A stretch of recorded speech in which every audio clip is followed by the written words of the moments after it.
everyone, and welcome to episode 25 of Full Grown Gaming's Super Mario 64 Let's Play. And in this episode, I thought I'd go ahead and get the remaining four, what are they called? Castle Secret Stars, there we go. And all four of the ones that are left are actually 100, or not 100 coin stars. That would be terrible to have 14 100 coin stars left. Well, it's not much better. I have 10 100 coin stars left, but the remaining four Castle Secret Stars are red coin stars, which aren't that bad, I guess.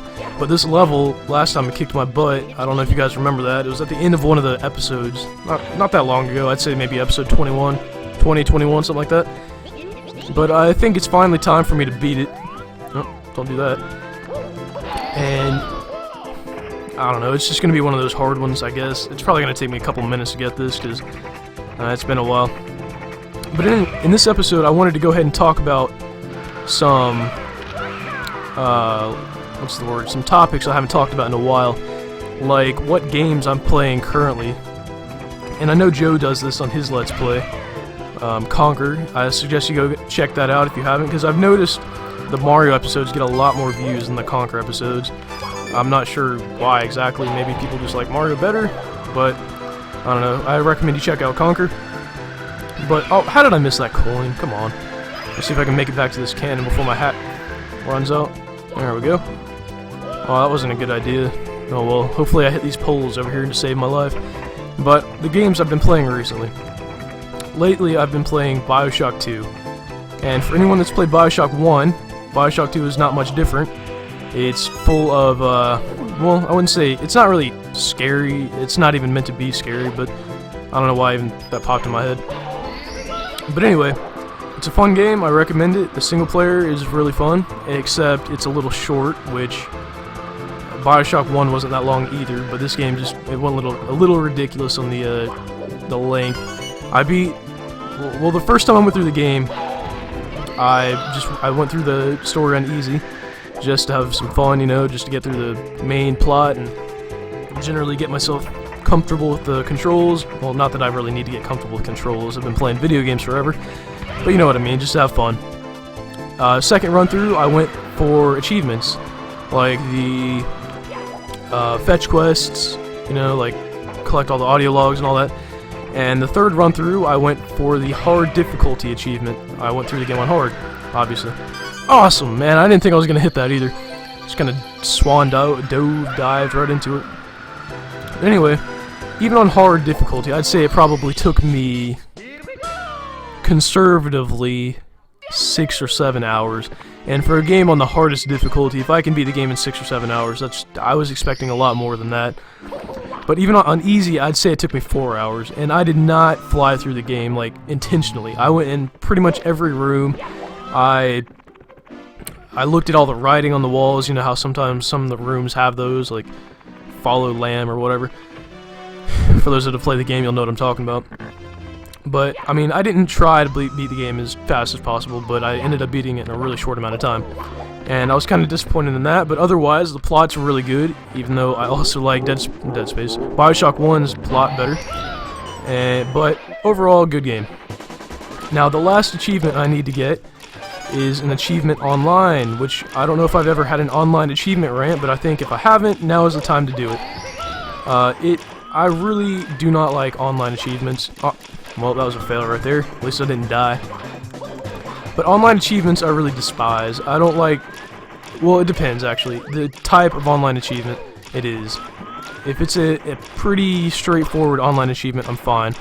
But when they're like, get to 10th Prestige in Call of Duty 5, that's just too far. And I know Joe is extremely mad about that achievement, because that's the only Call of Duty 5 achievement he has left, and he's just never going to get that. We don't ever play that game anymore, and even if he was to play that game anymore, it would just, I don't think either of us like that game enough to get to 10th Prestige.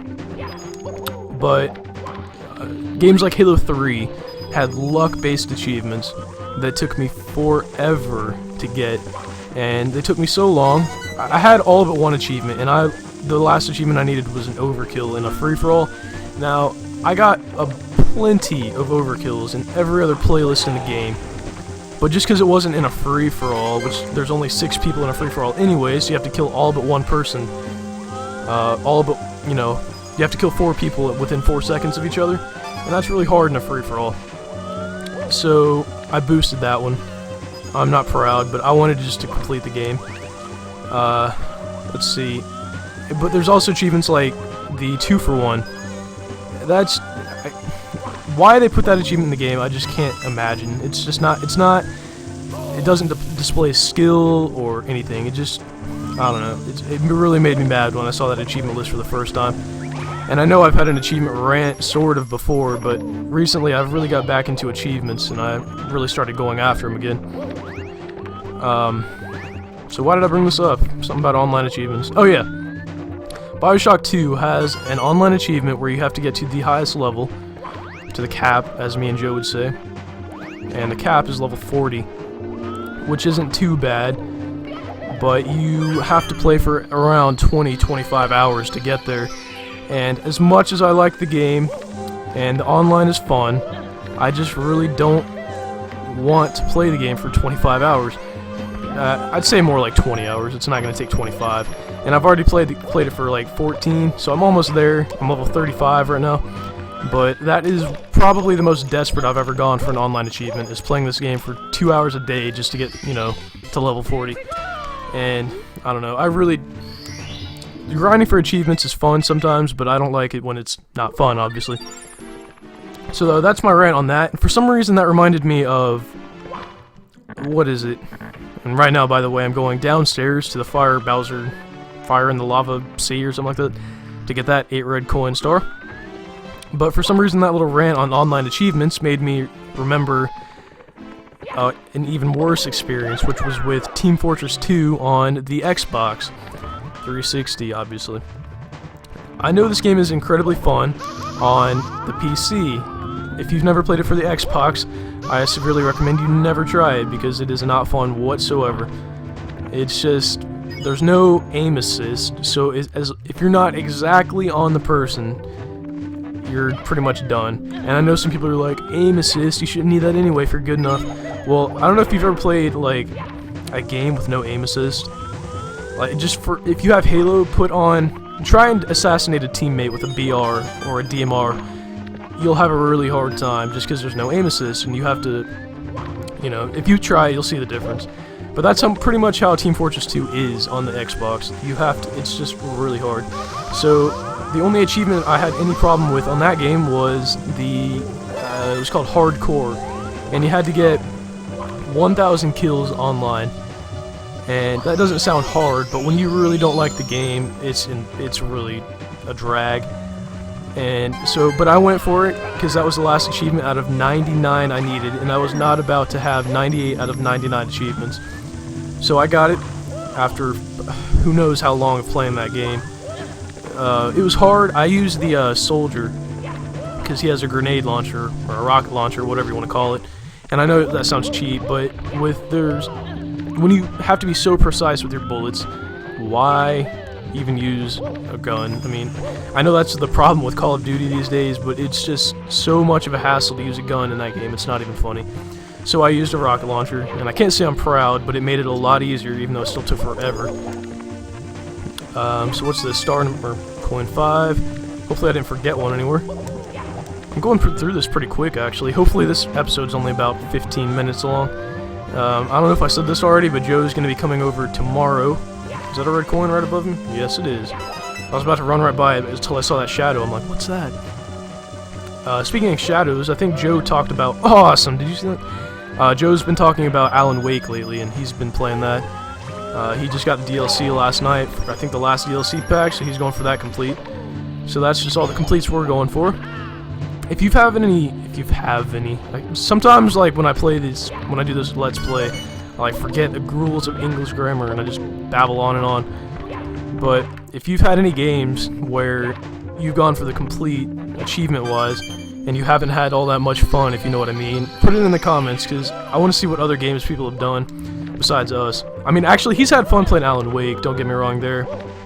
It's just, I don't know. I know we've each had those games. We've all had those games where, you know, it's not fun. So, I think I already talked about Whose Line. And let me go down this list. Me and O'Brien and Joe, and actually not Joe, Ralph did. And let's see, the next thing on the line is... Okay, and I really didn't even want to bring this up, but they wrote it down, so I gotta talk about it. There's this kid in our class, and I'm gonna call him Petey, just because I don't want to use his real name. They want me to describe him. Alright, O'Brien, thank you for writing that. I told him I would do whatever's on this paper, so I might as well. Petey is about... I don't know, he's our age, he's in IB and stuff, and he has orange hair. He's like red, I'm gonna come out and say it, he's a ginger. There's nothing wrong with that, I'm just saying, that's the perfect way to describe him. But he has freckles and, you know, the whole 9 yards. I don't know why I should have had to do that, O'Brien, but okay. Anyway, he wants me to tell a couple Petey stories, and I know Joe wanted to be here for this, but I thought I'd go ahead and introduce Petey at the very least. Petey is the epitome of... I don't even know if there's a word to describe him, to be quite honest with you. The most recent story I can think of, and he told us this in class, I think he wanted it to be broadcast. I don't even think he watches this, so you don't have to worry about that. Petey, if you're watching, I'm sorry. It's just too funny. But, is that a coin I missed in there? Yeah, I think it is. I gotta go down there. Oh, I don't want to fall off. I've been doing pretty good this episode. I'm not exactly sure where all the coins are on this one, so... Sorry. Might take a little while. Oh, where do I go now? Let's go up here. But anyway, Petey's story. Petey has this girlfriend that is... Well, I've met her like once or twice. And she's not that bad, like, around his friends, but apparently when they're alone, she's, what's the best word? Jealous, I guess, would be a good word, as I fall off miserably here. That's alright. Actually, jealous isn't even the right word, I guess. I can't even think of a word. I don't know. I can't think of a word for Petey, and I can't think of a word for his girlfriend either. Guess that's just something they have in common. But apparently they were at the fair this week, and I think we talked about the fair in the last episode, how dirty the fair is with their wet, greasy funnel cakes, and I don't know if we talked about the turkey legs, but also, I just heard today from a couple of friends that they have a donut burger, in which the buns are donuts, which sounds like a heart attack on a donut. I was gonna say bun, but whatever. I would never eat that. Anyway, that reminds me of my diet, which I'll talk about in a second. But Petey was watching, or looking at, observing, whatever you want to say, another girl at this fair while they were on a ride or something. And his girlfriend didn't approve of that, if you know what I mean. So, as you can imagine, things didn't turn out well. And as of today, they are still going out, but today at school was pretty awkward. I don't know if you've ever been in a class or just like in a situation where you know two people are mad at each other, but you don't really want to say anything or mention it, you just kind of keep going as if nothing happened. Well, that's what it was like. And I want to check over here and see if I missed any. I don't see any. I think the fourth one is over here somewhere. Yeah, might as well go up here and try it out. But let's move on to another topic, which isn't even on the list either. And I don't know if you remember, but a long time ago I talked about a diet that I was doing. And at that time I think I lost about 12 pounds or so. And now today, it's been about 2 months since I started the diet.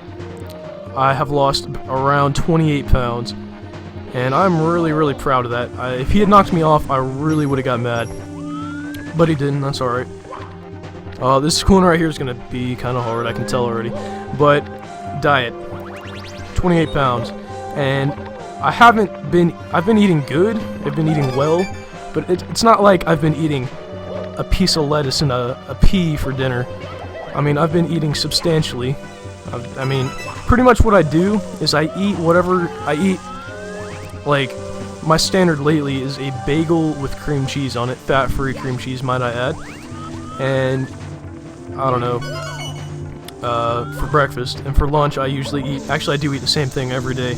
I eat sandwich and pretzels and an applesauce every day for lunch for the past 2 months, which isn't as bad as it might sound. Oh, that was close. And for dinner, usually I just have whatever. Usually it's fat-free stuff, but it doesn't necessarily have to be. No matter... Basically what I'm trying to say is you don't have to eat like a supermodel, you know, eating a pea for each meal to be healthy and to lose weight. So if you're looking to lose weight, you know, don't cut back enough, but you don't have to cut back too roughly, if you know what I mean. So here is star number 110. I think I rambled a little bit this episode, but I tried to keep it to a minimum. Whenever you do these single commentaries, sometimes they get a little weird because, you know, you're talking to yourself and there's not another person to bounce ideas and thoughts off of, so you end up with these like fragments of sentences coming out, and I know that happened a couple times this episode. But I introduced Petey this episode, which, Petey, if you're watching, I'm sorry. You're going to be the new poster boy for Full Grown pretty soon. Or not, actually, not the poster boy for Full Grown, the poster boy of what is not full grown. Thank you for watching episode 25. Sometimes I lose count of that too. If you, like I said in the last episode, if there are any stories you want to hear the end to, which I didn't happen to get to, I don't even know if there are any stories I didn't finish, but if there are, leave a comment. And thank you for watching, and I'll see you in episode 26.